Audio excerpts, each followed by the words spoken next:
Me dijeron que era invisible, no solo ignorada, sino borrada, como si todo lo que alguna vez fui no contara. Esa noche, en una ruidosa fonda de la colonia Doctores donde los tubos de neón parpadeaban y el aroma del café quemado flotaba en el aire, me entregaron una pequeña nota doblada que deslizaron discretamente debajo de mi plato y que cambiaría todo para siempre. Hoy voy a contarte algo que nunca pensé que compartiría. ¿Y si por un segundo esto te resulta familiar? Solo te pido que le des like a este video y te suscribas. Me ayudará a seguir abriendo mi corazón. Mi nombre es Margarita, y a los 72 años he aprendido que el amor no debería doler tanto. Cada mañana me despierto en mi pequeño departamento de la Condesa antes de que salga el sol, con las articulaciones doliéndome como tablas viejas de una casa abandonada. El silencio me saluda primero, no el tipo pacífico, sino el eco hueco de una vida que solía importar. Me arrastro por mi rutina diaria como un fantasma atormentando su propia existencia. Preparo café para una. Reviso mensajes que nunca llegan. Miro fotos de nietos que han olvidado mi rostro. Hace 3 meses, mi hija Sara me llamó. Su voz sonaba tensa, distante, como si hablara a través de un túnel. Mamá, vamos a cenar la próxima semana. Solo nosotras dos. Tengo algo que decirte. Mi corazón saltó como una quinceañera a la que invitan a bailar. Por fin, pensé. Por fin quiere pasar tiempo con su vieja madre. Pasé días planeando qué ponerme, qué decir. Incluso compré un lápiz labial nuevo. Cerezo en flor, el mismo tono que usé en su boda hace 20 años. Pero esa cena nunca sucedió. 2 horas antes de que nos fuéramos a encontrar, sonó mi teléfono. Un mensaje. Perdón, mamá, se presentó algo. ¿La dejamos para después? Sin explicación. Sin nueva fecha propuesta. Solo esas palabras frías y despectivas que se sintieron como una bofetada en mi mejilla curtida. Me senté en mi sala, aún con el vestido azul marino que había escogido, el nuevo lápiz labial sintiéndose como pintura de guerra para una batalla que ya había perdido. Fue entonces cuando decidí salir de cualquier manera. A esa pequeña fonda en el Boulevard Norte, donde las meseras te dicen, mi amor, y no hacen demasiadas preguntas. Necesitaba sentirme humana otra vez, incluso si eso significaba comer sola rodeada de extraños. La hora pico estaba en su apogeo, familias riendo, parejas compartiendo postre, chavos en sus teléfonos, todos viviendo sus vidas mientras yo me sentaba en mi mesa del rincón, invisible como siempre. Pedí el especial de albóndigas. Me recordó a las comidas dominicales cuando mis hijos eran pequeños, cuando este departamento estaba lleno de caos y risas en lugar del silencio aplastante. La mesera era una mujer de mi edad, con ojos bondadosos y cabello plateado recogido en un chongo suelto. Me rellenó el café sin que se lo pidiera. Sonrió como si realmente me viera sentada ahí. Fue entonces cuando todo cambió. Mientras pasaba por mi mesa por tercera vez, se detuvo. Su mano tembló ligeramente mientras metió la mano debajo de mi plato y deslizó un pequeño pedazo de papel. Nuestros ojos se encontraron por solo un segundo, los suyos llenos de urgencia, los míos de confusión. «Váyase ahora», susurró tan quedito que casi no lo escuché. «No haga preguntas». Antes de que pudiera responder, se había ido, desapareciendo en la cocina como humo. Mis manos temblaron mientras desdoblé la nota. La letra era temblorosa pero clara. «Váyase ahora. No haga preguntas. Confíe en mí». Miré fijamente esas palabras, mi corazón latiendo como un tambor en mi pecho. ¿Qué significaba esto? ¿Quién era esta mujer? ¿Por qué? 10 minutos después, se desató el infierno. La puerta principal de la fonda explotó hacia adentro con un estruendo que hizo que todos saltaran. 3 hombres de ropa oscura entraron corriendo, gritando algo sobre dinero, sobre alguien que les debía. Las mesas se voltearon. El vidrio se hizo pedazos. La gente gritó y se metió debajo de las mesas. El ambiente familiar alegre convirtiéndose en una pesadilla en segundos. Ya estaba a la mitad del camino hacia la salida trasera cuando estalló el caos, siguiendo la advertencia misteriosa de la mesera. A través de la ventana, vi llegar patrullas con sirenas aullando. Vi gente corriendo de la fonda con terror en los ojos. Si no me hubiera ido cuando lo hice, Si no hubiera confiado en la súplica urgente de esa extraña, pero esa noche no se trató realmente de la fonda. Se trató de todo lo que me había llevado ahí. Los años de ser tratada como mueble en mi propia familia. Las décadas de sacrificio que nadie parecía recordar o apreciar. La dolorosa comprensión gradual de que las personas que más amaba me habían estado usando como una tarjeta de crédito vieja, hasta el límite, desgastada, pero aún útil para emergencias. Déjame llevarte al lugar donde esta historia realmente comenzó. Hace 45 años, me casé con Enrique Vázquez en una pequeña iglesia de la colonia Roma. Tenía 27 años, llena de sueños y usando el collar de perlas de mi abuela. Enrique trabajaba en construcción, tenía manos callosas que me sostenían con ternura y ojos que se iluminaban cuando se reía. No éramos ricos en pesos, pero éramos millonarios en esperanza. Nos mudamos a este mismo departamento de la Condesa como recién casados, pintamos las paredes de amarillo girasol, planeamos para los hijos que criaríamos aquí. Sara nació primero, seguida de Miguel, y luego el pequeño Toño. Este departamento era caos entonces, juguetes por todos lados, caricaturas sonando en nuestro televisor viejo, el olor de fórmula para bebé y la loción de Enrique mezclándose con lo que fuera que estuviera cocinando para la cena. Estaba cansada todo el tiempo, pero feliz, profundamente feliz de una manera que apenas puedo recordar ahora. Entonces Enrique murió. Un martes por la mañana en noviembre, me besó despidiéndose y salió a trabajar como cualquier otro día. 8 horas después, un policía estaba en mi puerta con su gorra en las manos y noticias devastadoras. Accidente de construcción, falla de grúa. Enrique se había ido a los 46 años, y yo de repente era viuda con 3 hijos menores de 15, y sin idea de cómo sobrevivir. El seguro de vida no fue mucho. El seguro social ayudó, pero no lo suficiente. Conseguí trabajo en el almacén del centro, parada 8 horas al día vendiendo cosméticos a mujeres que tenían esposos a los que llegar a casa. Por las noches, esperaba mesas en un restaurante en Polanco, sirviendo a parejas en citas, mientras mi propio corazón seguía roto. Por 20 años, trabajé 2 empleos. Me perdí incontables obras escolares porque estaba trabajando. Comía tortas de frijoles para la cena para que mis hijos pudieran tener comidas de verdad. Les compraba ropa en el tianguis y les decía que era porque lo vintage estaba de moda. Me quedaba despierta por las noches, sumando números en pedazos de papel, calculando cómo estirar cada peso hasta que gritara. Pero lo hice funcionar. De alguna manera, lo hice funcionar. Ahorré cada centavo que pude para sus educaciones universitarias.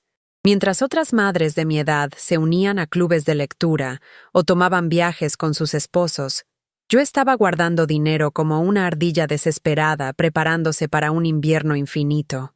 No tenía vida social, sin pasatiempos, sin identidad más allá de ser su madre. Todo lo que era, todo lo que hacía, giraba alrededor de darles el futuro que Enrique y yo habíamos soñado. Sara fue a la universidad en Puebla y estudió administración. Miguel obtuvo su título en ingeniería. Toño se volvió maestro. Estaba tan orgullosa, tan exhausta, tan segura de que todo mi sacrificio había valido la pena. Eran exitosos, educados, listos para conquistar el mundo. Tenía 58 cuando Toño se graduó. Por fin, pensé, por fin puedo respirar.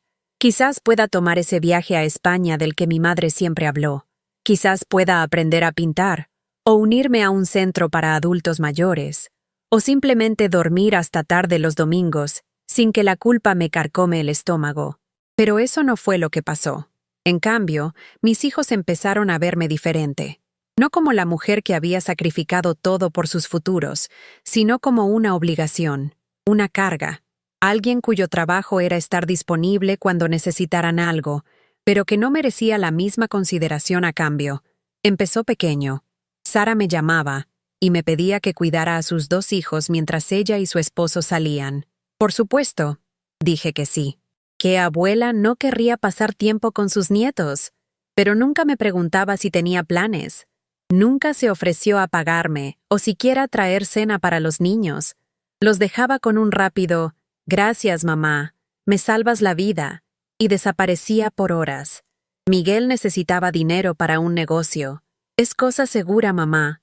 Te voy a pagar con intereses. Vacié mi pequeña cuenta de ahorros y le di 12,000 pesos. Dinero que había estado ahorrando para reparaciones de la casa, para seguridad, para alguna pequeña medida de independencia. Nunca me pagó. Cuando gentilmente le pregunté al respecto meses después, se vio irritado, como si yo fuera mezquina por mencionarlo. Toño simplemente desapareció. Después de la universidad, se mudó a Guadalajara y llamaba tal vez 2 veces al año. Navidad y mi cumpleaños, si tenía suerte.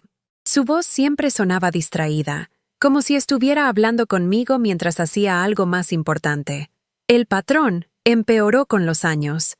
Veían mi departamento como un hotel gratis cuando necesitaban ahorrar dinero.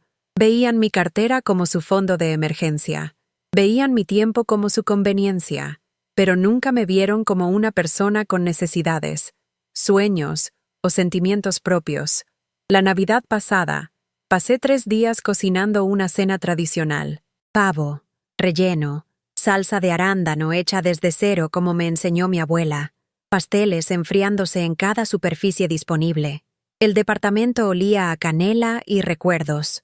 Puse la mesa con mi vajilla buena, el juego que Enrique y yo recibimos como regalo de bodas que apenas había usado en décadas. Todos vinieron, por una vez. Sara trajo a su familia. Miguel vino solo porque su esposa decidió visitar a su propia madre.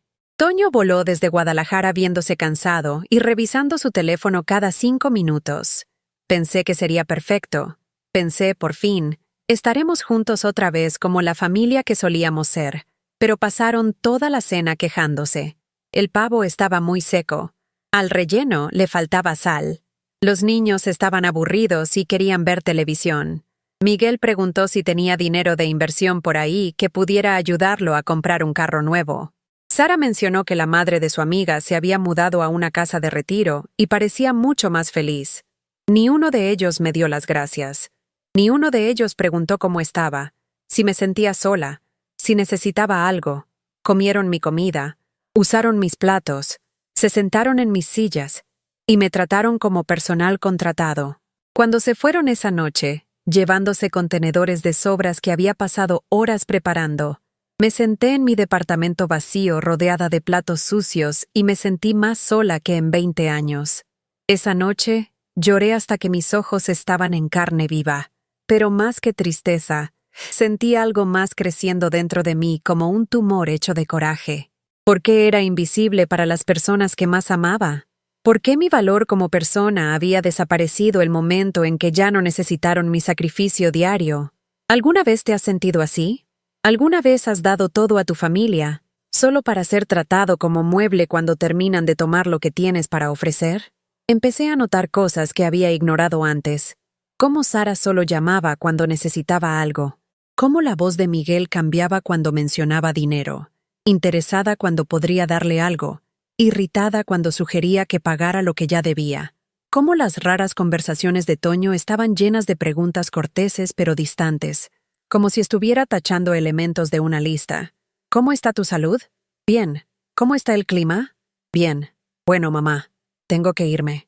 La verdad es que había estado financiando sus vidas por tanto tiempo que habían olvidado que yo era una persona en lugar de un recurso, y había tenido tanto miedo de perderlos completamente que nunca había puesto límites. Nunca dije que no. Nunca exigí el respeto básico que todo ser humano merece. Mi punto de quiebre llegó un martes en marzo. Me había estado sintiendo enferma por semanas. No gravemente enferma, pero agotada de la manera que hace que cada tarea se sienta como escalar una montaña. Finalmente fui al doctor, y me dijo que tenía neumonía, no amenazante para la vida, pero lo suficientemente serio como para que necesitara descansar, tomar medicamento y evitar el estrés. Le llamé a Sara para decirle. ¿Su respuesta? Oh, bueno, aún puedes cuidar a los niños el sábado, ¿verdad? Ya compramos boletos para el concierto. Me quedé ahí sosteniendo el teléfono, demasiado atónita para hablar. Tenía neumonía, y su principal preocupación era si aún podía proporcionar niñera gratis. Cuando le expliqué que el doctor dijo que necesitaba descansar, suspiró como si yo fuera la persona más inconveniente del mundo. Está bien, mamá. Buscaré qué hacer, pero esto realmente arruina nuestros planes. Colgó sin preguntar si necesitaba algo, sin ofrecerse a traerme sopa o medicina, o siquiera una tarjeta de mejórate pronto. Estaba enferma, sola, y aparentemente aún se esperaba que priorizara su conveniencia sobre mi propia salud. Fue entonces cuando empecé a ver el patrón claramente. Mi valor para mis hijos no estaba basado en quién era yo, sino en lo que podía proporcionar. Dinero cuando lo necesitaran. Cuidado de niños cuando fuera conveniente. Un lugar donde quedarse cuando quisieran ahorrar en hoteles. Trabajo emocional cuando necesitaran quejarse de sus vidas. Pero, ¿cuándo fue la última vez que hicieron algo por mí solo porque me amaban? ¿Cuándo fue la última vez que consideraron mis sentimientos, mis necesidades, mis sueños? ¿Cuándo fue la última vez que me trataron como su madre en lugar de como su asistente no pagada?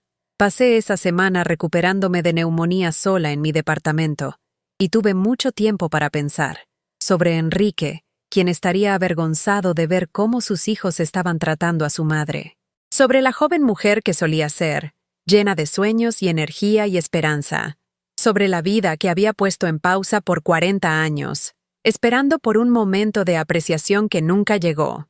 Para cuando me sentía mejor, había tomado una decisión. No iba a desaparecer silenciosamente en la vejez, olvidada y dada por hecho. No iba a seguir escribiendo cheques que no podía permitirme para hijos que me veían como un cajero automático con piernas. No iba a seguir aceptando migajas de afecto de personas que solían pensar que yo colgaba la luna. Iba a reclamar mi vida, pero el cambio es aterrador cuando tienes 72 años y toda tu identidad ha sido construida alrededor de ser necesitada por personas que ya no parecen necesitarte, excepto cuando sí, y entonces solo por lo que puedes darles. Lo primero que hice fue empezar a llevar cuenta del dinero. Por 2 meses, anoté cada peso que di a mis hijos. Efectivo para las reparaciones de emergencia del carro de Miguel. Dinero para las actividades de los hijos de Sara porque su presupuesto estaba apretado. Préstamos que nunca fueron pagados. Regalos que se esperaban.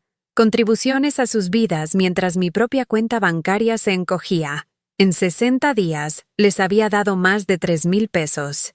3,000 pesos de una mujer viviendo del seguro social y una pequeña pensión, mientras todos ellos tenían carreras y oportunidades que había sacrificado mis propios sueños para proporcionar.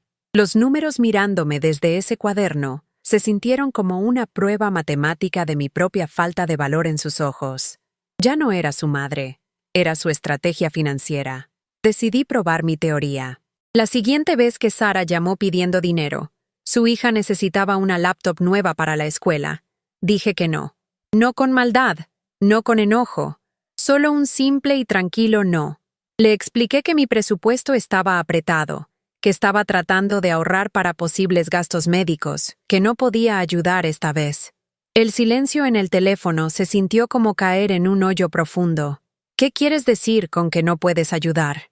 Finalmente preguntó, y su voz había cambiado completamente. Se había ido cualquier calidez o familiaridad. Esta era la voz que usaría con un extraño que la había decepcionado. Quiero decir que no puedo permitirme darte dinero ahora, Sara. Lo siento, pero es para la educación de tu nieta. El viaje de culpa fue inmediato y expertamente entregado. Usar a la nieta. Hacerlo sobre educación. Hacerme sentir egoísta por no sacrificar más. Por 40 años, esta estrategia había funcionado perfectamente, pero algo era diferente ahora.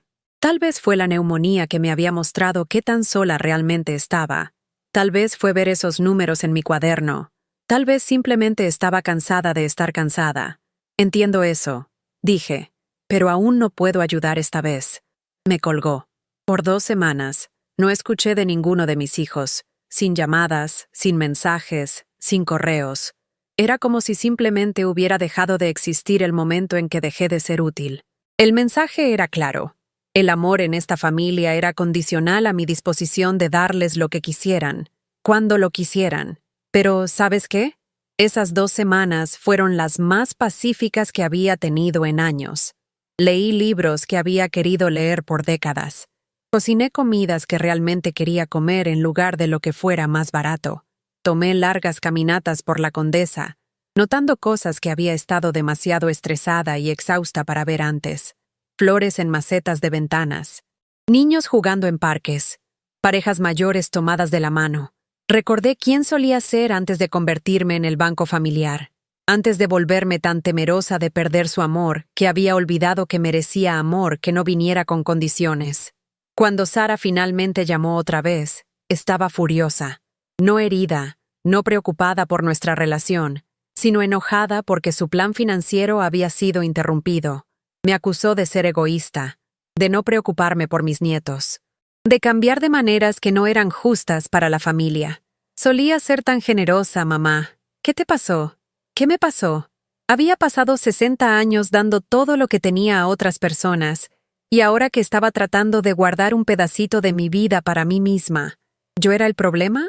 Sigo siendo generosa, le dije, pero no soy un banco. Soy tu madre. Te estás comportando como una extraña. Tal vez lo era. Tal vez la mujer que decía sí a todo, que se disculpaba por existir, que medía su valor por cuánto podía regalar. Tal vez esa mujer había sido una extraña para sí misma todo el tiempo. Esa conversación también terminó mal, pero esta vez no pasé días llorando y dudando de mí misma. Sentí algo que no había sentido en años. Alivio, como poner abajo una maleta pesada que había estado cargando tanto tiempo que había olvidado cuánto pesaba. Miguel fue el siguiente. Me llamó pidiendo un préstamo para ayudar con el enganche de una casa. 5,000 pesos. Casual como pedir una taza de azúcar. Cuando dije que no podía ayudar, su reacción fue aún peor que la de Sara. Ándale, mamá. No es como si estuvieras gastando dinero en cualquier otra cosa. No gastando dinero en cualquier otra cosa. Como si mi vida, mis necesidades, mi seguridad futura fuera cualquier otra cosa. Como si yo existiera solo para financiar sus sueños mientras no tenía ninguno propio. Sí estoy gastando dinero en otras cosas, Miguel. Lo estoy gastando en mi propia vida. ¿Qué vida? Solo te sientas en ese departamento todo el día. La crueldad de eso me quitó el aliento. ¿Qué vida? La vida que había puesto en pausa 40 años para criarlos. La vida que había sacrificado para que ellos pudieran tener mejores.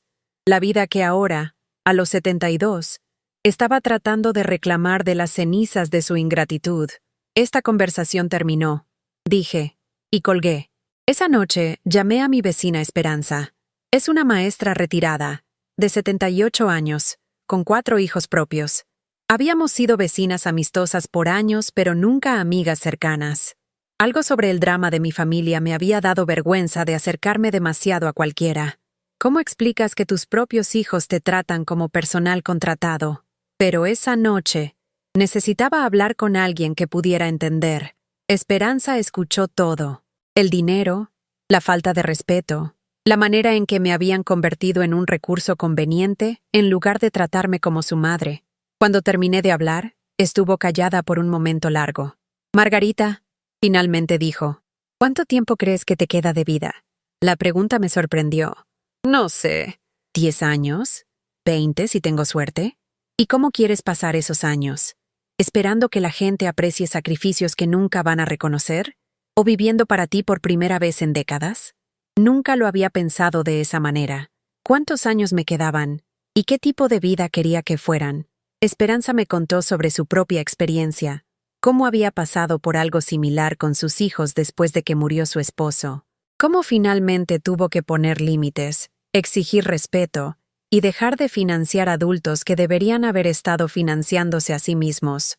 Fue lo más difícil que había hecho, dijo, pero también lo más importante. Mi relación con mis hijos es mejor ahora, porque está basada en amor real en lugar de dependencia financiera. Me ven como una persona otra vez, no como un cochinito. Esa conversación con Esperanza cambió todo. Se volvió mi salvavidas durante la peor parte de este viaje, la parte que estoy a punto de contarte. Porque cuando dejas de habilitar a personas que te han estado usando, usualmente no dicen, gracias por ayudarme a ser independiente. Pelean, escalan, tratan todo lo que pueden para regresarte bajo su control. Mis hijos declararon la guerra. Empezó con Toño volando desde Guadalajara sin avisar. Se apareció en mi puerta con flores y esa sonrisa encantadora que solía derretir mi corazón cuando tenía 5 años. Mamá, necesitamos hablar. Sara y Miguel están preocupados por ti. Preocupados por mí. no preocupados por cómo me habían estado tratando, sino preocupados porque había dejado de aceptarlo. Me llevó a cenar a un restaurante bonito en Polanco. La primera vez en años que cualquiera de mis hijos había gastado dinero en mí, en lugar de pedirme que gastara dinero en ellos. Por un momento, me permití tener esperanza. Tal vez este era el principio de un cambio real. Tal vez finalmente habían visto cuánto me habían lastimado. Pero con el postre, la verdadera agenda de Toño se volvió clara. Mamá, estás siendo injusta con Sara y Miguel. Ellos dependen de tu ayuda. No puedes simplemente cortarlos porque estás teniendo algún tipo de crisis de mediana edad. Crisis de mediana edad. A los 72. Esto no se trata de una crisis, Toño. Se trata de ser tratada con respeto básico. Ellos sí te respetan. ¿Cuándo? ¿Cuándo me respetan? ¿Cuándo me cuelgan por decir que no? ¿Cuándo solo llaman cuando necesitan dinero? ¿Cuándo me tratan como si no tuviera sentimientos o necesidades propias? Toño se movió incómodamente. Solo están estresados, mamá. Tienen mucho que hacer. ¿Y yo no? Por primera vez, se veía genuinamente confundido. ¿Qué tienes que hacer? ¿Qué tenía que hacer? La pregunta reveló todo. En su mente, y probablemente en todas sus mentes, mi vida era espacio vacío esperando a ser llenado con sus necesidades. No era una persona con mis propias luchas, sueños, miedos o esperanzas. Era un personaje secundario en sus historias. Esa cena terminó con Toño haciendo amenazas disfrazadas como preocupación familiar. Si no empezaba a comportarme normalmente, otra vez, podrían necesitar buscar alternativas para mi cuidado. Tal vez estaba desarrollando demencia. Tal vez necesitaba ayuda profesional. Tal vez era demasiado vieja para estar tomando este tipo de decisiones. El subtexto era claro. Regresa a la fila, o encontraremos maneras de forzarte. Fui a casa esa noche temblando de rabia y miedo. ¿Cómo había llegado a esto? ¿Cómo las personas que había criado y amado y sacrificado todo por se habían vuelto extraños que me amenazarían con institucionalización por tener límites? Pero me mantuve firme, y escalaron. Sara empezó a llamarme varias veces al día, dejando mensajes de voz que oscilaban entre súplicas desesperadas y manipulación fría. Mamá, no entiendo qué te está pasando. Somos familia. La familia se ayuda. Tengo miedo de que no estés pensando claro. Miguel se apareció sin avisar y trató de entrar a mi edificio siguiendo a otros residentes por la puerta de seguridad. Cuando eso no funcionó, esperó afuera por 2 horas, llamando mi teléfono repetidamente hasta que finalmente contesté. Déjame subir, mamá. Necesitamos hablar. Podemos hablar por teléfono. Esto es ridículo. Soy tu hijo. Entonces compórtate como mi hijo en lugar de como mi acreedor. Los ataques se volvieron más creativos. Sara empezó a involucrar a mis nietos, haciéndoles llamar y preguntar por qué la abuela ya no los amaba. Voces de 8 años haciendo preguntas que obviamente les habían enseñado a hacer. Abuela, ¿hicimos algo malo? Mami dice que ya no quieres ayudar a nuestra familia. Usando niños como armas contra su propia abuela. Era más bajo de lo que pensé que podían llegar, pero lo peor estaba por venir. Toño organizó lo que llamó una intervención familiar. Los 3 se aparecieron en mi departamento con artículos impresos sobre salud mental de ancianos, folletos para casas de asistencia para ancianos, y un guión sobre cuánto me amaban y estaban preocupados por mi comportamiento reciente. Se habían reunido de antemano y planeado su ataque. Sara lloraría y hablaría sobre qué tan preocupada estaba. Miguel presentaría evidencia de que estaba tomando malas decisiones financieras. Toño sería la voz de la razón, sugiriendo evaluación profesional. Por 2 horas se sentaron en mi sala, la misma sala donde los había criado, donde los había ayudado con tarea y consolado por desamores y celebrado sus logros, y trataron de hacerme creer que era mentalmente incompetente. Mamá, rehusar ayudar a la familia no es como tú, dijo Sara a través de lágrimas manufacturadas. Pensamos que podrías estar deprimida, o tal vez sea demencia temprana. No estoy deprimida ni demente, dije. Estoy poniendo límites. Pero estos no son límites normales, añadió Miguel. Las madres normales quieren ayudar a sus hijos. Madres normales. como si hubiera algo fundamentalmente mal conmigo por esperar respeto básico de las personas a las que había dedicado mi vida criando. Toño entregó el golpe final. Mamá, hemos estado hablando con alguien sobre tutela legal. Si ya no eres capaz de tomar buenas decisiones sobre tus finanzas, tal vez alguien más debería ayudarte. Tutela legal. Me estaban amenazando con declararme mentalmente incompetente para que pudieran controlar mi dinero directamente. El cuarto se quedó en silencio, excepto por el sonido de mi corazón rompiéndose. Estos ya no eran mis hijos. Estos eran extraños usando las caras de mis hijos, dispuestos a destruirme para mantener su acceso a lo que pudieran tomar de mi vida. Me levanté lentamente, mis piernas temblando pero mi voz firme. Salgan de mi departamento. Mamá, estamos tratando de ayudarte. Sara protestó. Salgan, todos, ahora. Se fueron, pero no silenciosamente. Hubo amenazas y lágrimas y acusaciones. Sara azotó la puerta. Miguel gritó algo sobre cómo estaba cometiendo un error del que me arrepentiría. Toño solo me miró con decepción fría, como si hubiera fallado algún examen que no sabía que estaba tomando. Esa noche, sola en mi departamento, hice algo que no había hecho desde que murió Enrique. Grité. Grité hasta que mi garganta estaba en carne viva y mis vecinos probablemente pensaron que me estaban matando. Grité 40 años de coraje suprimido, decepción y dolor. Grité por la mujer que solía ser antes de perderme en el servicio a personas que no apreciaron el sacrificio.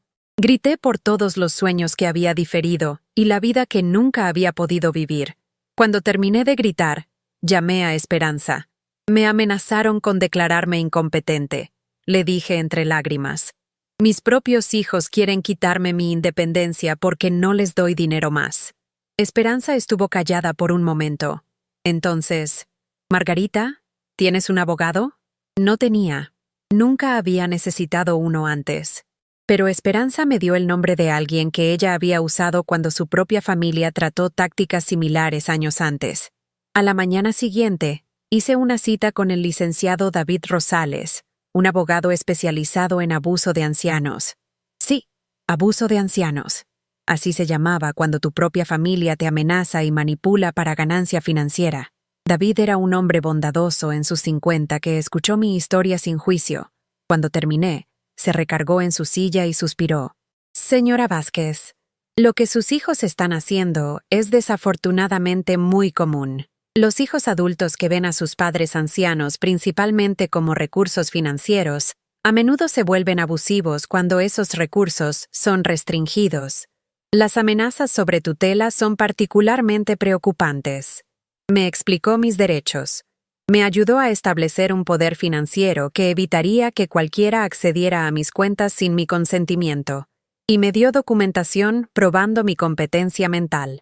Si mis hijos trataban de declararme no apta, tendría protección legal. Por primera vez en meses, me sentía segura, pero la guerra no había terminado. Mis hijos dejaron de hablarme completamente, sin llamadas, sin mensajes, sin correos. Era como si hubiera muerto, excepto que aún estaba viva y consciente de estar siendo borrada de sus vidas. Los cumpleaños pasaron sin reconocimiento. Las fiestas iban y venían sin invitaciones.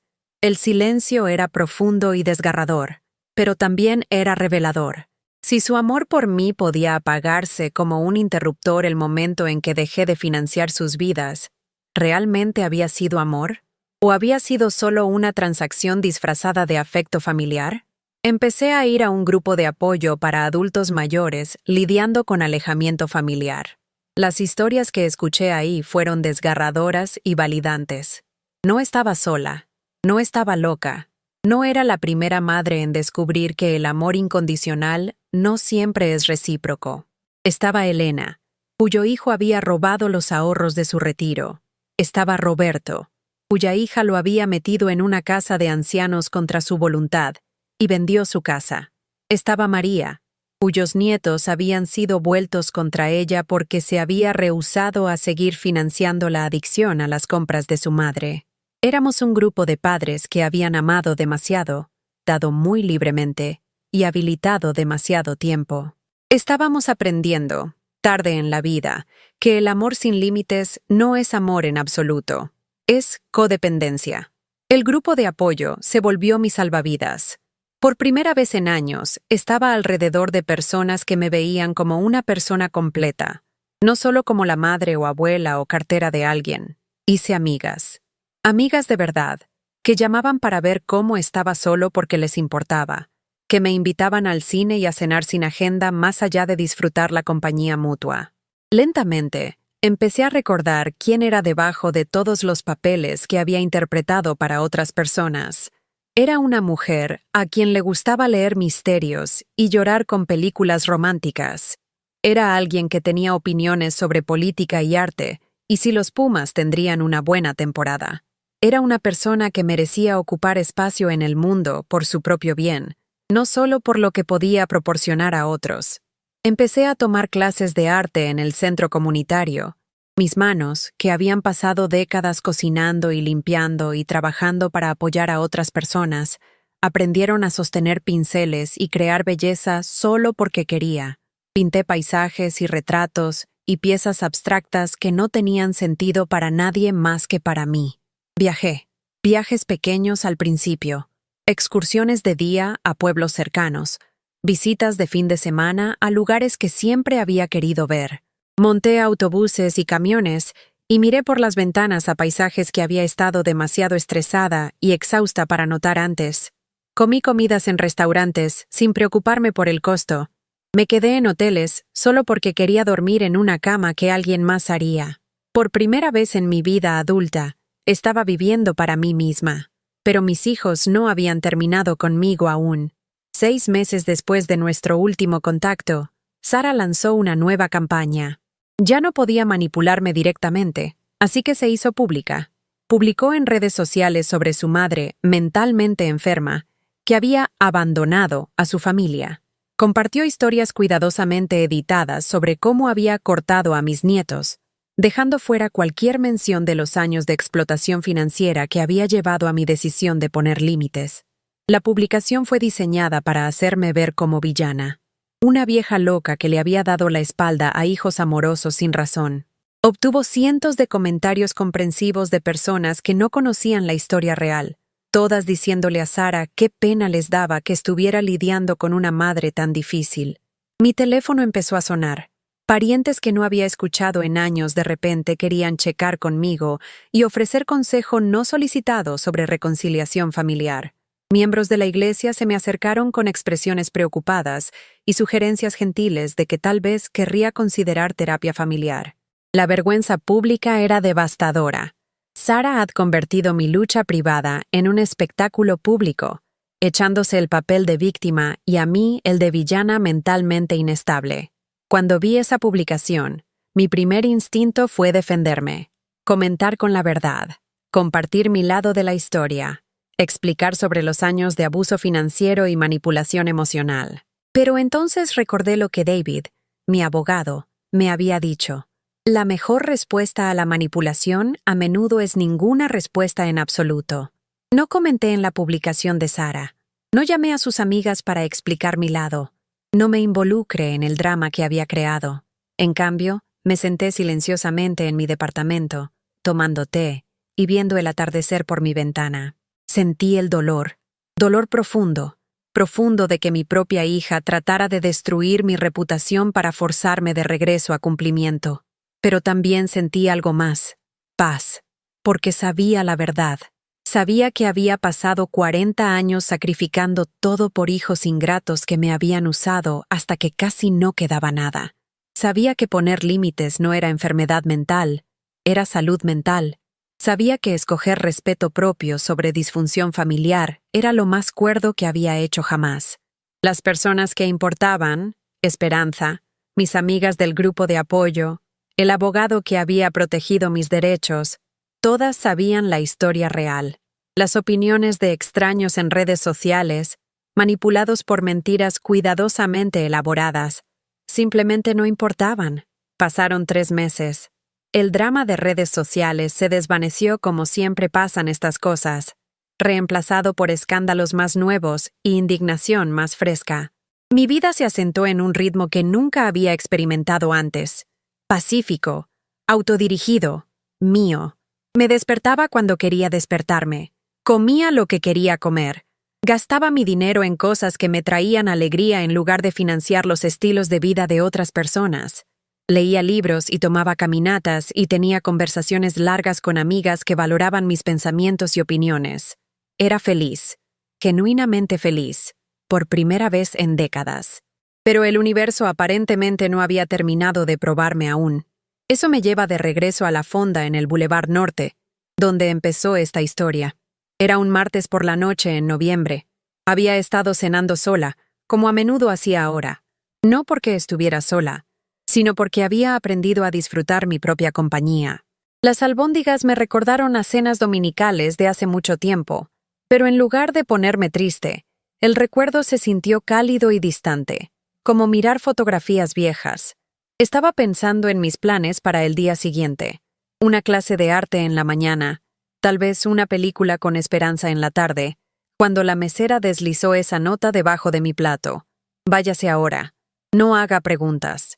Debería haber tenido miedo, pero principalmente estaba confundida. La mujer se veía familiar. Cabello plateado, ojos bondadosos, más o menos de mi edad. ¿La había visto en algún lugar antes? Confié en su instinto y salí por la puerta trasera tal como había urgido silenciosamente. 10 minutos después, estalló el caos. 3 hombres, gritando sobre dinero, volteando mesas, aterrorizando a todos adentro.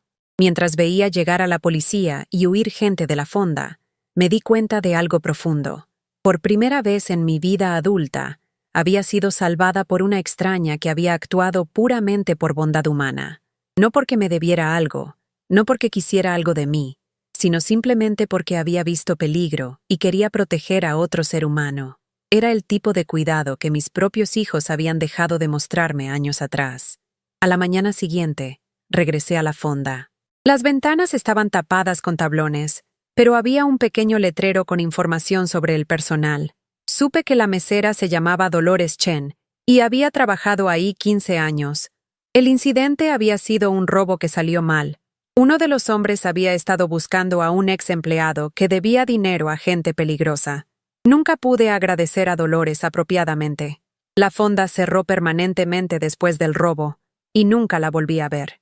Pero su acto de bondad, advertir a una extraña que huyera del peligro, se quedó conmigo. Me recordó que el amor real, el cuidado real, la familia real, no siempre se trata de relaciones de sangre. A veces, se trata de seres humanos cuidándose unos a otros sin agenda más allá de decencia humana básica. 2 semanas después, mi nieto me llamó. El hijo mayor de Sara, ahora de 15 años, había conseguido mi número de teléfono de alguna manera. Su voz era diferente de la que recordaba, más profunda, más madura, y estaba llorando. Abuela, soy Alex. Perdón por molestarte, pero está pasando algo en casa, y no sabía a quién más llamar. Mi corazón se apretó. Pasara lo que pasara entre su madre y yo. Este aún era mi nieto. ¿Qué pasa, mi amor? Entre lágrimas, me dijo que sus padres se estaban divorciando, que había habido peleas gritantes sobre dinero y deuda, que su madre había estado luchando financieramente desde que dejé de ayudar, pero había sido demasiado orgullosa para admitirlo, que había estado diciendo cosas terribles sobre mí para cubrir su propia mala administración financiera. Escuché a mamá en el teléfono con no sé quién, hablando sobre cómo se inventó algunas de las cosas que publicó sobre ti en Facebook. Dijo que tenía que hacerte ver mal para que la gente no hiciera preguntas sobre por qué realmente dejaste de darle dinero. La confesión me golpeó como un golpe físico. Había mentido deliberadamente sobre mí en redes sociales, destruyendo mi reputación para esconder su propia irresponsabilidad financiera. Había vuelto a familia y amigos contra mí con historias fabricadas sobre mi salud mental y abandono de la familia. Pero Alex no había terminado. Abuela, sé lo que realmente pasó. Ya tengo edad para entender. Recuerdo todas las veces que mamá conseguía dinero de ti, y luego se quejaba con papá de que no era suficiente. La recuerdo hablando sobre cómo eras buena para eso, cuando necesitaban dinero extra. Recuerdo cómo nunca quería visitarte excepto cuando necesitaba algo. Hizo pausa, luchando con palabras que debían sentirse como traición a su propia madre. Lo siento, abuela. Siento que todos dejamos que te tratara así. Siento no haberte llamado hasta ahora. Tenía miedo de que mamá se enojara, pero... Te extraño. Extraño a mi abuela real, no la persona loca de la que mamá habla en Facebook. Lloré entonces. No las lágrimas enojadas y frustradas que había derramado tantas veces en el año pasado, sino lágrimas de alivio y amor y tristeza profunda por todo el tiempo que habíamos perdido. Yo también te extraño, Alex. Te amo muchísimo. ¿Puedo verte alguna vez? Sin decirle a mamá, al menos hasta que las cosas se calmen. Fue entonces que supe que, a pesar de todo, algunas relaciones pueden sobrevivir manipulación y mentiras. Alex tenía edad suficiente para ver a través de la narrativa de su madre y valor suficiente para contactarme a pesar de los riesgos. Estaba eligiendo nuestra relación sobre política familiar. Nos vimos el sábado siguiente en un parque en La Condesa. Había tomado 2 peceros para llegar ahí, determinado a ver a su abuela a pesar de la campaña de su madre contra mí. Nos sentamos en una banca y platicamos por 3 horas. Realmente platicamos, tal vez por primera vez en su vida. Supe que estaba batallando en la escuela, no porque no fuera inteligente, sino por el caos en casa. Supe que había estado trabajando trabajos de medio tiempo para ayudar con gastos familiares, sacrificando sus propias experiencias de adolescente para llenar el hueco financiero que mi ausencia había creado. Supe que había estado defendiéndome en conversaciones familiares, lo que lo había hecho blanco del enojo de su madre. «Mamá dice que cambiaste», me dijo, «pero creo que solo recordaste quién eras, de la boca de adolescentes». Empezamos a vernos regularmente. Lo ayudé con aplicaciones universitarias. Escuché sus miedos sobre el divorcio de sus padres. Encourajé sus sueños de estudiar música. Por primera vez desde que empezó toda esta pesadilla, me sentí como la abuela de alguien otra vez. No su cajero automático, no su deber obligatorio, sino su querida mayor que tenía sabiduría y amor para compartir. Alex se volvió el puente entre mi vida vieja y mi vida nueva. A través de él, supe que Miguel también estaba luchando, que sus aventuras comerciales habían fallado en parte porque había dependido de mi dinero, en lugar de desarrollar habilidades comerciales sostenibles. Supe que Toño estaba teniendo problemas maritales, que su vida perfecta de Guadalajara no era tan perfecta después de todo. Pero más importante, supe que mi decisión de poner límites no había destruido a mi familia, había revelado quién era mi familia realmente. Las personas que realmente me amaban encontraron maneras de mantener nuestra relación a pesar de los obstáculos. Las personas que solo me valoraban por lo que podía proporcionar simplemente desaparecieron cuando se secó el pozo. 6 meses después, algo inesperado pasó. Miguel me llamó, no pidiendo dinero, no exigiendo nada, solo llamando para platicar. Su voz era diferente, más humilde, más triste, pero también más real de lo que la había escuchado en años. «Mamá, te debo una disculpa, una grande». Aguanté la respiración, temerosa de tener esperanza pero incapaz de colgar. He estado pensando mucho desde que papá y yo dejamos de hablar, sobre cómo te traté, sobre el dinero que tomé y nunca pagué, sobre las cosas que dije durante esa intervención. Estaba mal, mamá. Estaba muy mal. Su voz se quebró, y me di cuenta de que estaba llorando. Lo justifiqué porque me dije que querías ayudarnos, pero la verdad es que me acostumbré a usarte. Dejé de verte como mi madre y empecé a verte como, no sé, como un recurso, alguien que siempre estaría ahí para arreglar mis errores y financiar mis sueños. La honestidad era impactante y dolorosa y sanadora todo a la vez. Cuando dejaste de darme dinero, estaba enojado. Pensé que estabas siendo egoísta, pero ahora me doy cuenta de que estabas tratando de salvar nuestra relación. Estabas tratando de hacerme crecer. Platicamos por 2 horas. Me contó sobre sus negocios fallidos, su deuda, su realización de que nunca había aprendido a ser financieramente responsable, porque yo siempre había estado ahí para sacarlo de apuros. Me contó sobre su divorcio, sus luchas con depresión, su comprensión lenta de que la manera en que nuestra familia me había tratado era abusiva. «Quiero ganarme tu perdón», dijo. «No comprarlo, no manipularlo, sino ganármelo.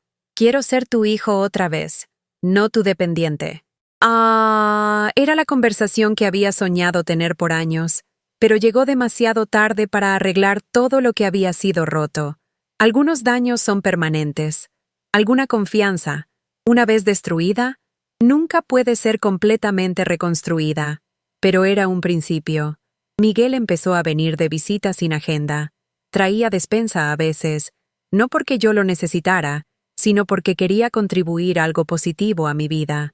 Me ayudó con reparaciones pequeñas alrededor del departamento. Escuchó historias sobre mis clases de arte. Preguntó sobre mis amigas.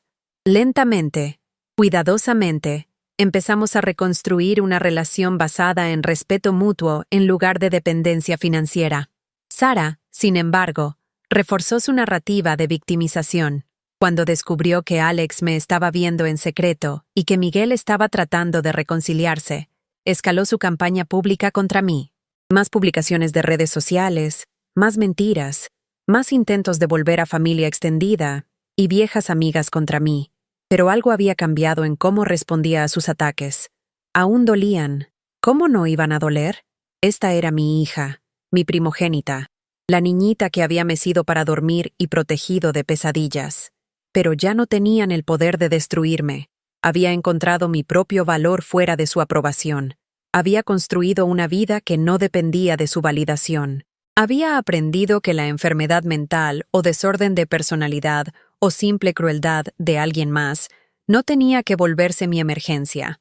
Sara estaba peleando para mantener una versión de nuestra dinámica familiar donde podía tratarme como quisiera mientras aún tenía acceso a lo que necesitara de mí. Pero esa dinámica estaba muerta, matada por mi negativa a participar en ella más. Podía mentir sobre mí en redes sociales, volver parientes contra mí, tratar de usar a mis otros nietos como armas. Nada de eso podía forzarme de regreso al papel de su cuenta bancaria personal y costal de boxeo emocional. Era libre de su manipulación porque había dejado de importarme si aprobaba mis decisiones. Toño permaneció radio silencio por más de un año. Entonces, de la nada, se apareció en mi departamento en una mañana lluviosa de jueves. Se veía terrible, delgado, exhausto, más viejo que sus 43 años. Su vida de Guadalajara se había desmoronado.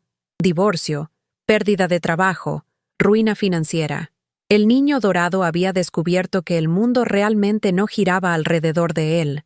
«Necesito ayuda, mamá», dijo. Y podía verlo tratando de calcular exactamente qué tan desesperado tendría que parecer para conseguir lo que necesitaba de mí.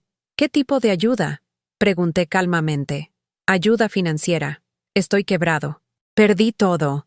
Y necesito un lugar donde quedarme mientras me recupero». La vieja yo habría dicho que sí inmediatamente. Habría vaciado mis ahorros, liberado mi cuarto de huéspedes, dedicado mi vida a arreglar la suya mientras ponía la mía en pausa otra vez. Pero yo ya no era la vieja yo. Siento escuchar sobre tus problemas, Toño. Eso suena realmente difícil. Esperó la oferta de dinero, de vivienda, de salvación. Cuando no llegó, su fachada empezó a quebrarse. «Bueno, ¿me vas a ayudar o no? No te voy a dar dinero ni te voy a dejar vivir aquí, si eso es lo que estás preguntando». Su cara pasó por una serie de expresiones: shock, enojo, incredulidad y finalmente, rabia. «¿Qué chingados te pasa? Soy tu hijo. Estoy quebrado y sin casa. ¿Y no me vas a ayudar? Tienes 43 años. No estás realmente sin casa. Te estás quedando con amigos, tratando de calcular tu siguiente movimiento. Y no viniste aquí porque me extrañaras o quisieras reconstruir nuestra relación. Viniste aquí porque necesitas dinero. ¿Y qué si lo hice? Eres mi madre. Se supone que ayudar a tus hijos es automático». Ahí estaba, la suposición que había envenenado nuestra relación por décadas. Que ser la madre de alguien significaba sacrificar todo, aceptar cualquier tratamiento, proporcionar recursos ilimitados sin expectativa de respeto o reciprocidad. Te ayudé por 40 años, Toño.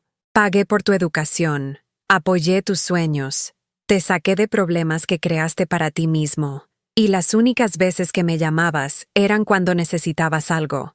La única vez que me visitas es cuando estás desesperado. Porque eso es lo que hacen las madres. «No», dije quedito. Eso es lo que hacen los tapetes. Las madres aman a sus hijos, pero también les enseñan a ser adultos independientes y responsables. Te fallé habilitándote por tanto tiempo. Me miró como si estuviera hablando un idioma extranjero. No puedo darte dinero, y no te voy a dejar mudarte aquí, pero si quieres trabajar en tener una relación real, una basada en respeto mutuo en lugar de dependencia financiera, estoy abierta a eso. Toño eligió el dinero. Se fue ese día maldiciéndome, llamándome egoísta y loca, y una madre terrible. Me dijo que me arrepentiría de no ayudarlo cuando estuviera vieja y necesitara cuidado. Amenazó con asegurar que mis otros nietos nunca me hablaran otra vez. Pero sus amenazas se sintieron vacías porque ya había sobrevivido lo peor que podían hacer. Ya los había perdido y me había encontrado. Ya había descubierto que estar sola con dignidad era mejor que ser usada sin respeto. Mientras lo veía alejarse de mi edificio, me sentí triste pero no culpable. Triste por la relación que nunca tuvimos. Triste por el hombre en que se había convertido. Triste por el niñito que una vez amé que había crecido sin aprender cómo amar a otros a cambio. Pero no culpable. Ya no más. ¿Cómo sabes cuando realmente te has sanado de disfunción familiar? Cuando sus intentos de manipularte se sienten más como teatro que amenaza genuina. Cuando su aprobación deja de ser necesaria para tu paz. Cuando su ausencia de tu vida se siente como alivio en lugar de pérdida. Llegué a ese punto gradualmente, en el curso de 2 años. Empezó con pequeñas victorias, decir que no a peticiones irrazonables, gastar dinero en mí misma sin culpa, hacer planes que priorizaran mi propia felicidad. Luego más grandes, poner límites firmes, rehusar ser atraída al drama, construir relaciones basadas en respeto mutuo. Pero el verdadero progreso vino cuando dejé de esperar que cambiaran. Por años, me había aferrado a la esperanza de que mis hijos de repente verían cuánto me habían lastimado y se transformarían en la familia amorosa y apreciativa que siempre había querido. Había imaginado disculpas llorosas, reconocimientos agradecidos de mis sacrificios, relaciones renovadas construidas en cuidado mutuo. Pero la gente usualmente no cambia a menos que quiera, y raramente quiere cambiar una dinámica que les beneficia. Sara nunca iba a admitir que me había usado financieramente y abusado emocionalmente cuando traté de poner límites. Eso requeriría reconocer que no era la víctima en nuestra relación, era la perpetradora. Toño nunca iba a apreciar las décadas de sacrificio que había hecho para su beneficio. Eso requeriría gratitud y humildad que nunca había desarrollado. Solo Miguel parecía capaz de cambio genuino, y aún su transformación era lenta, imperfecta, a veces frustrante. Pero esto es lo que aprendí. No necesitaba que cambiaran para ser feliz. No necesitaba su validación para conocer mi valor. No necesitaba su aprobación para vivir una vida plena. Necesitaba cambiar yo. Necesitaba dejar de definirme por sus necesidades y empezar a construir una vida basada en mis propios valores, sueños y deseos. Así que eso fue lo que hice. Me uní a un club de lectura en la biblioteca local y descubrí que tenía opiniones fuertes sobre literatura que otras personas encontraban interesantes. Fui voluntaria en un banco de alimentos y encontré significado en ayudar a personas que genuinamente necesitaban asistencia. Tomé clases de inglés y aprendí que mi cerebro de 74 años aún era capaz de crecer en nuevas direcciones. Salí con hombres. Sí, a mi edad. Empecé a salir. Nada serio, solo compañía con hombres que disfrutaban mi compañía y no me veían como una fuente de trabajo gratis o apoyo financiero. Citas para café, caminatas en Chapultepec, viajes a museos y galerías de arte. Recordé cómo se sentía arreglarse para alguien que me apreciaba, tener conversaciones sin agenda más allá de disfrute mutuo. Viajé más extensivamente. Tomé un autobús por el país, quedándome en pueblos pequeños y ciudades grandes, conociendo extraños que se volvieron amigos temporales, viendo paisajes que me recordaron qué tan grande y hermoso era el mundo más allá de mi pequeño departamento y antigua vida pequeña. Gasté dinero en mí misma sin culpa. Ropa bonita, comida buena, boletos para el teatro, materiales de arte. Por décadas había vivido como monja, ahorrando cada centavo para las emergencias de otras personas. Ahora estaba invirtiendo en mi propia felicidad, y los retornos eran tremendos. Compré un carrito pequeño, el primero que había tenido desde que murió Enrique. Aprender a manejar otra vez a mi edad era aterrador y emocionante. La libertad de poder ir a donde quisiera, cuando quisiera, sin depender de peceros o taxis o los horarios de otras personas, se sintió revolucionaria. Más importante, dejé de disculparme por existir. Por años, me había movido por el mundo como si estuviera ocupando espacio que no había ganado. Me había disculpado por tener necesidades, por expresar opiniones, por pedir respeto básico. Me había hecho tan pequeña y poco demandante como fuera posible, esperando que eso haría que la gente me amara más. Pero hacerte pequeña no inspira amor, inspira desprecio. La gente no respeta lo que no valora, y no valora lo que viene demasiado fácil. Mi nueva vida fue construida en un concepto radical. Merecía ser feliz simplemente porque era humana. Merecía respeto, bondad y consideración, no por lo que podía proporcionar a otros, sino por mi valor inherente como persona. Esta revelación llegó lentamente, apoyada por terapia, buenas amigas, nuevas experiencias, y la comprensión gradual de que el amor no se supone que duela todo el tiempo. El amor real involucra respeto mutuo, alegría compartida, cuidado recíproco y límites sanos. El amor real no requiere que sacrifiques tu identidad, agotes tus recursos o aceptes abuso a cambio de afecto. Había pasado tantos años en relaciones que violaron todos estos principios que había olvidado cómo se sentía el amor sano. Ahora estaba rodeada de él. Esperanza, quien me llamaba solo para platicar, y siempre preguntaba cómo estaba antes de lanzarse a sus propias noticias. Los miembros del club de lectura que valoraban mis perspectivas y me extrañaban cuando no podía asistir a las juntas. Las voluntarias del banco de alimentos que apreciaban mis contribuciones y me trataban como un miembro valioso del equipo. Alex, quien había crecido hasta ser un joven thoughtful y regularmente buscaba mi consejo no porque tuviera que, sino porque realmente respetaba mi perspectiva. Miguel, quien lentamente estaba reconstruyendo confianza a través de acciones consistentes en lugar de promesas dramáticas. Y yo misma, había aprendido a ser buena compañía para mí misma, a disfrutar mis propios pensamientos e intereses, a tratarme con la misma bondad que siempre había mostrado a otros.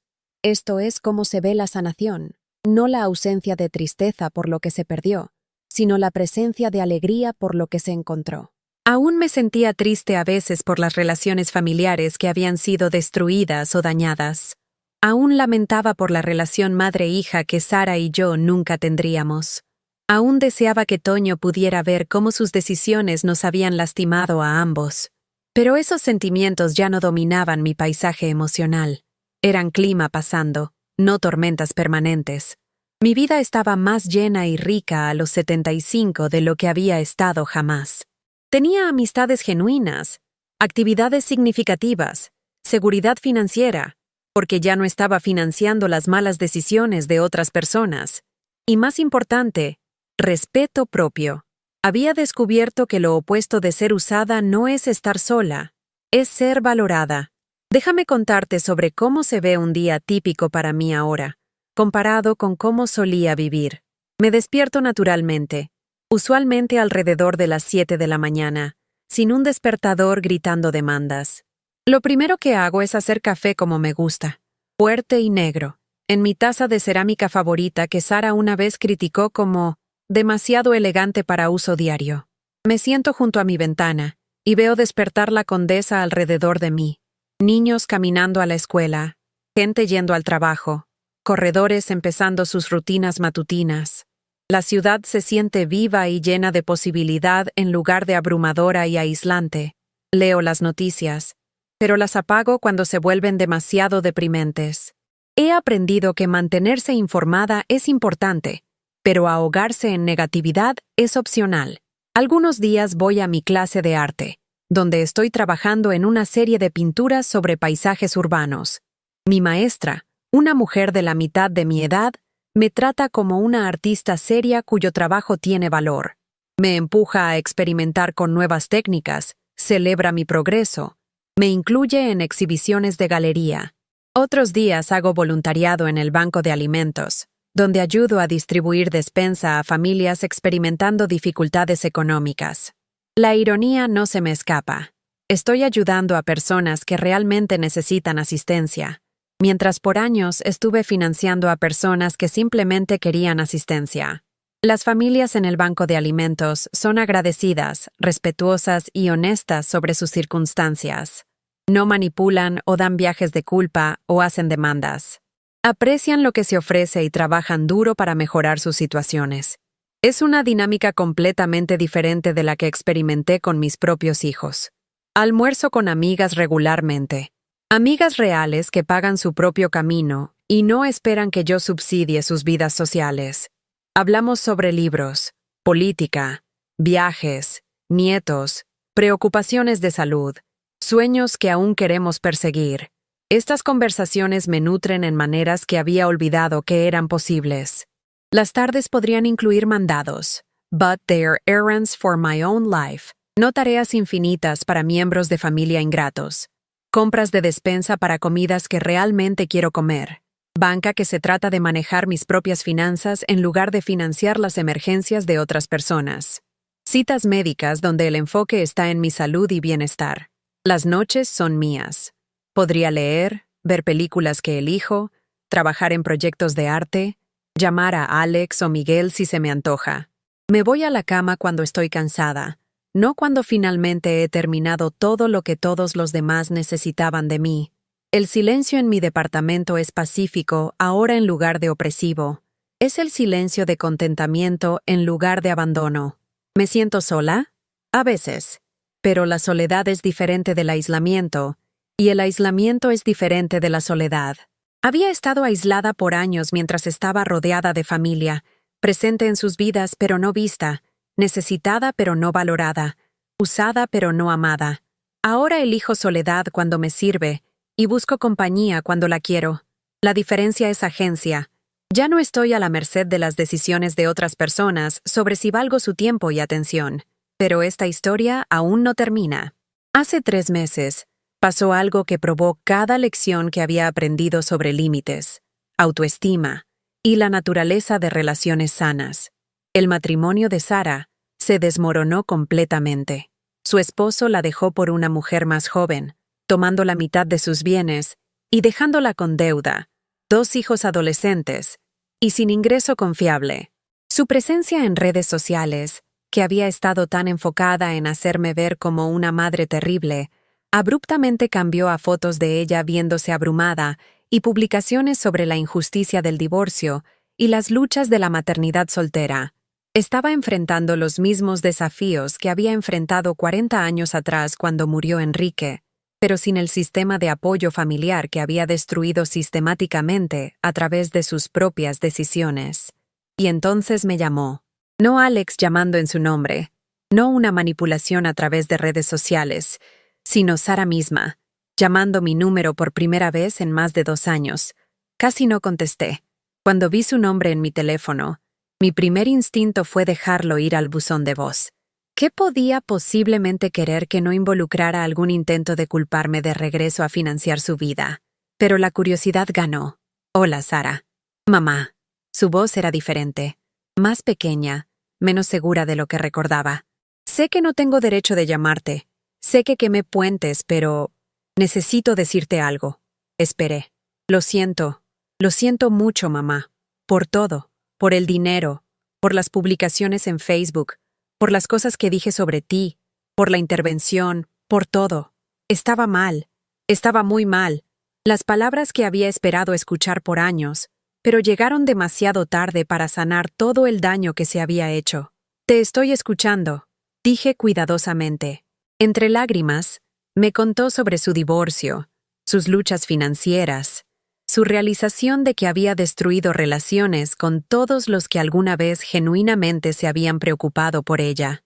Habló sobre ir a terapia, sobre aprender a reconocer sus propios patrones manipulativos, sobre entender cómo había abusado de las personas que más la amaban. Lo veo ahora, mamá. Cómo te traté, cómo te usé, cómo te convertí en la villana cuando only estabas tratando de protegerte. Destruí nuestra relación porque no podía admitir que yo era el problema. Lloró. Lloré. Por 20 minutos, lamentamos juntas por la relación que podría haber sido, los años que se perdieron, el daño que tal vez nunca sanaría completamente. No espero perdón, finalmente dijo. No espero que me ayudes ahora, después de todo lo que hice. Solo necesitaba que supieras que entiendo lo que pasó. Y lo siento. Moana, aquí está la cosa sobre disculpas genuinas versus las manipuladoras. Las disculpas genuinas no vienen con condiciones o expectativas. No incluyen peticiones sutiles para respuestas específicas. No tratan de minimizar el daño hecho o transferir culpa a circunstancias externas. La disculpa de Sara se sintió real. No estaba pidiendo dinero o ayuda. No estaba poniendo excusas sobre estrés o salud mental o circunstancias difíciles. Estaba tomando completa responsabilidad por sus decisiones y sus consecuencias. Pero una disculpa, aún una genuina, no reconstruye automáticamente confianza o restaura relaciones. Es un principio, no un final. Aprecio que hayas llamado, le dije. Y siento que estés pasando por un tiempo tan difícil, pero necesito pensar en todo esto. Entiendo. No tengo ningún derecho de esperar nada de ti. Colgamos, y me senté en mi departamento silencioso procesando emociones que no había sentido en años. Alivio de que finalmente había reconocido la verdad. Tristeza por todo el tiempo que habíamos perdido. Precaución sobre si esto era cambio genuino o otra estrategia de manipulación. Pero también algo inesperado. Lástima. Sara tenía 48 años y apenas ahora estaba aprendiendo lecciones sobre respeto, límites y relaciones sanas que la mayoría de la gente descifra mucho más temprano en la vida. Había pasado décadas quemando puentes, alienando a personas que se preocupaban por ella y construyendo su identidad alrededor de victimización y derecho. Ahora estaba enfrentando las consecuencias de esas decisiones, y la vida que había construido en manipulación y dependencia financiera se había colapsado alrededor de ella. Me daba lástima, pero no me sentía responsable de arreglar su situación. En las siguientes semanas, Sara llamó ocasionalmente, no pidiendo nada, solo tratando de reconstruir algún tipo de conexión. Me contó sobre sus sesiones de terapia, su búsqueda de trabajo, sus luchas para ayudar a sus hijos a ajustarse a sus nuevas circunstancias.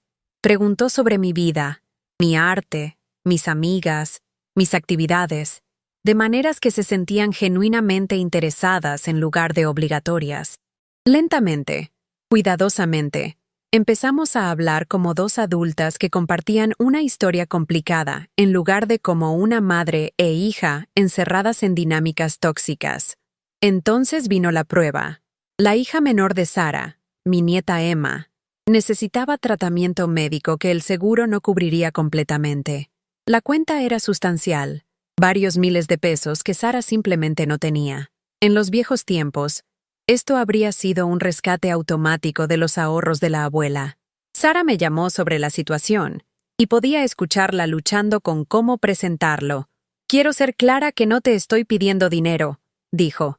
Sé que no tengo derecho de pedir eso más, pero pensé que deberías saber sobre la situación de Emma, en caso de que quisieras ayudar de alguna manera.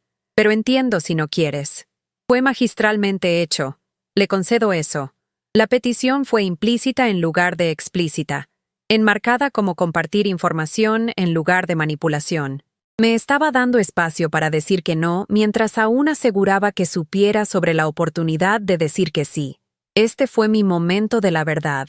¿Realmente había cambiado o revertiría a patrones viejos cuando enfrentada con la necesidad genuina de una nieta? Le dije a Sara que lo pensaría y le devolvería la llamada. Esa noche me senté con la decisión.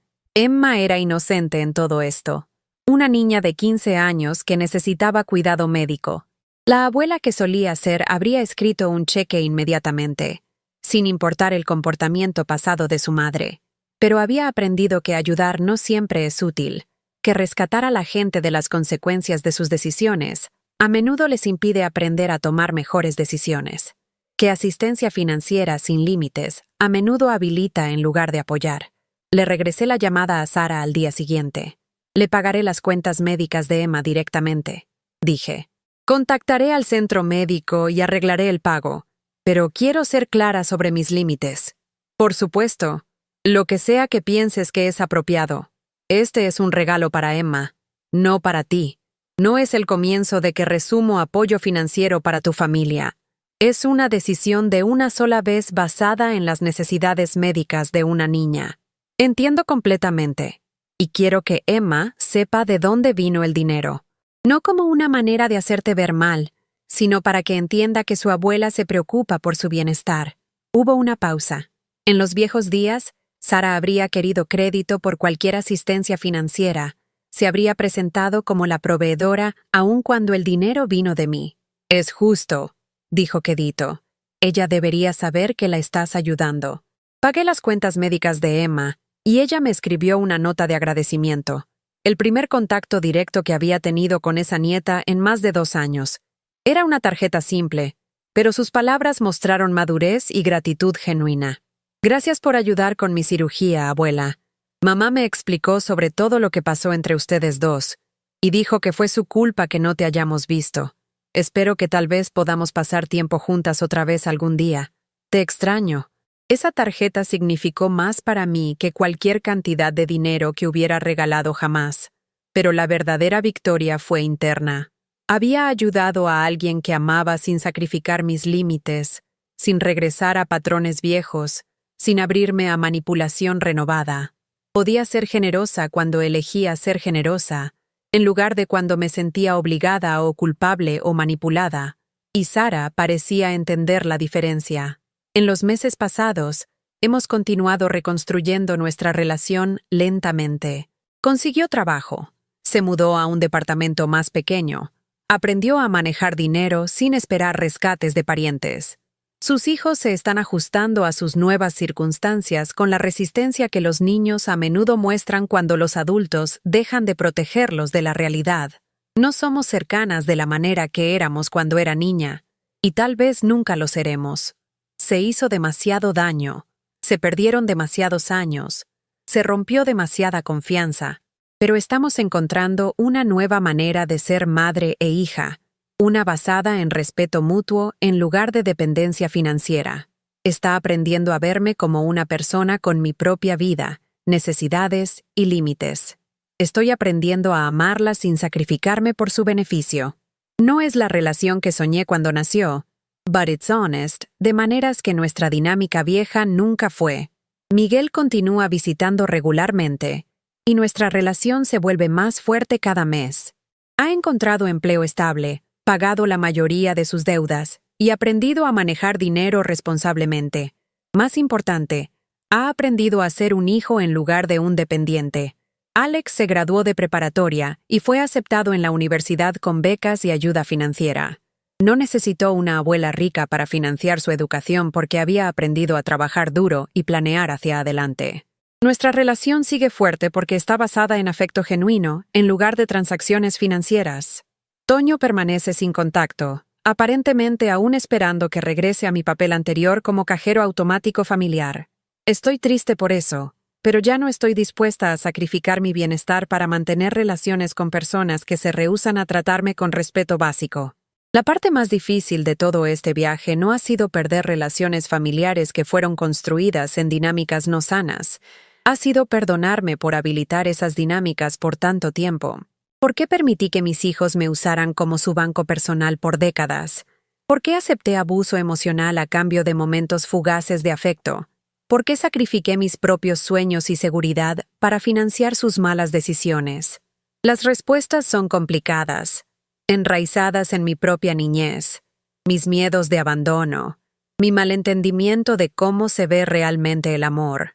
Me habían enseñado que las madres deberían ser desinteresadas, que la familia siempre viene primero, que amor incondicional significa aceptar cualquier tratamiento a cambio de ser necesitada.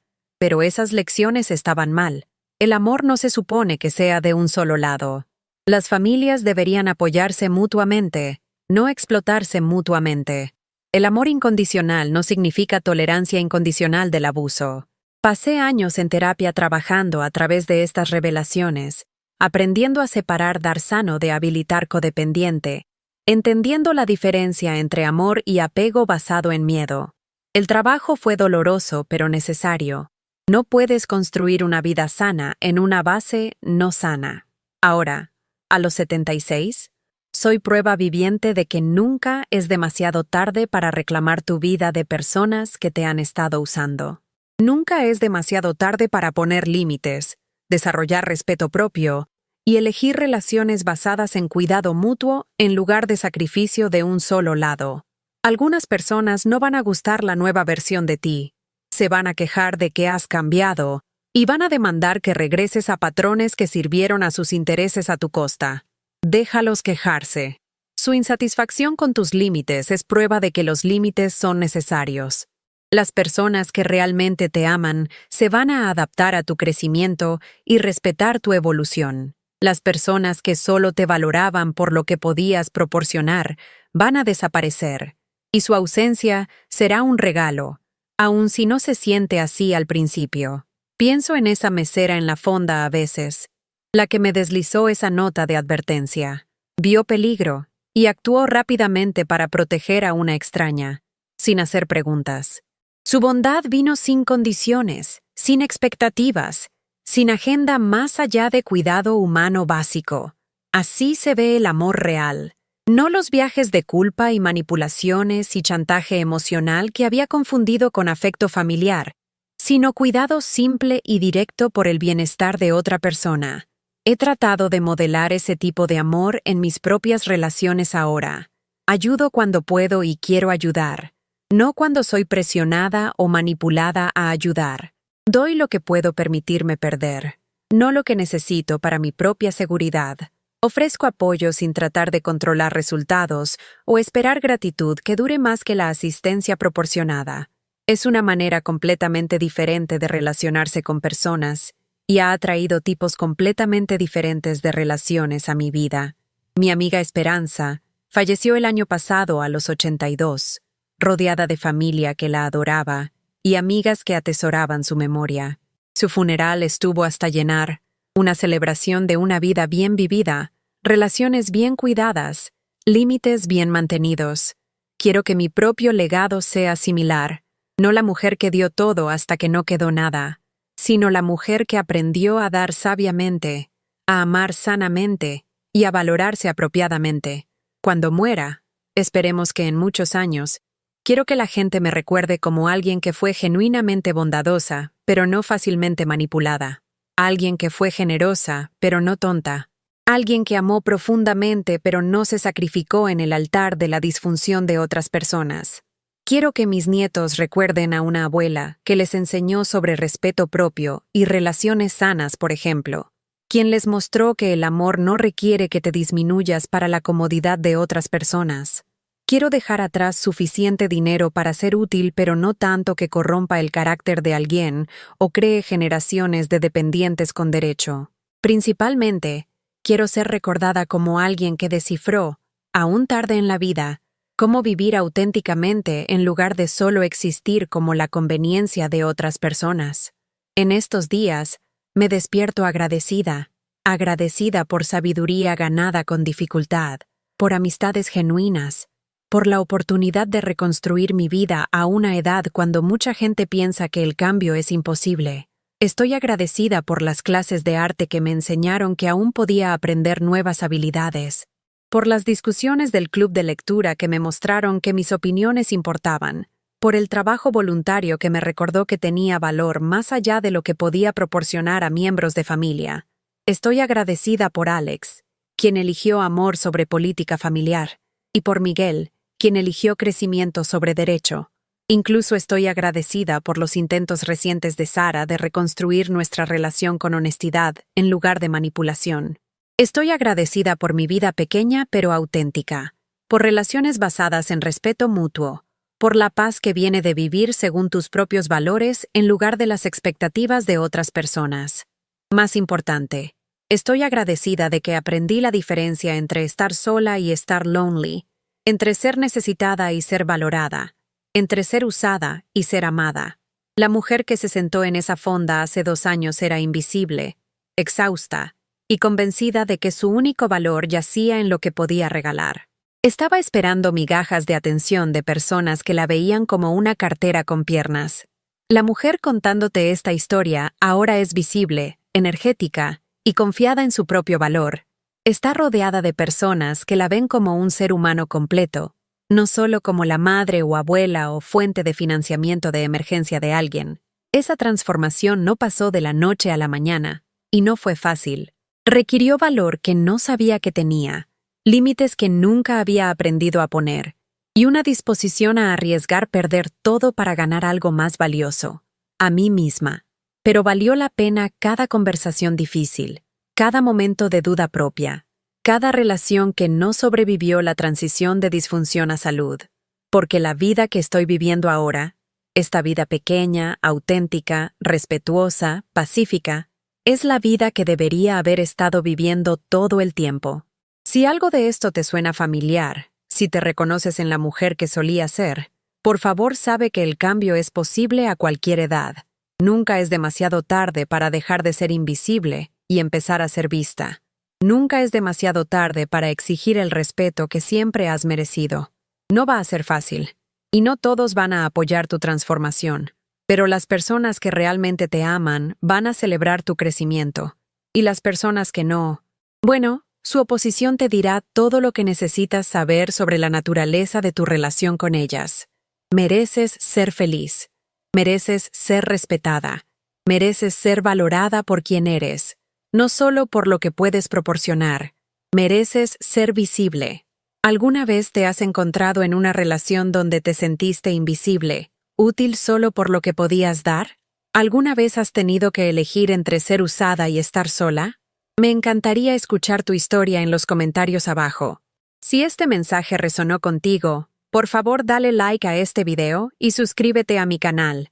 Tu apoyo me ayuda a continuar compartiendo historias que podrían ayudar a alguien más a encontrar el valor para reclamar su propia visibilidad, su propio valor, su propia vida. A veces lo más valiente que puedes hacer es dejar de desaparecer para la comodidad de otras personas y empezar a aparecer para tu propia alegría.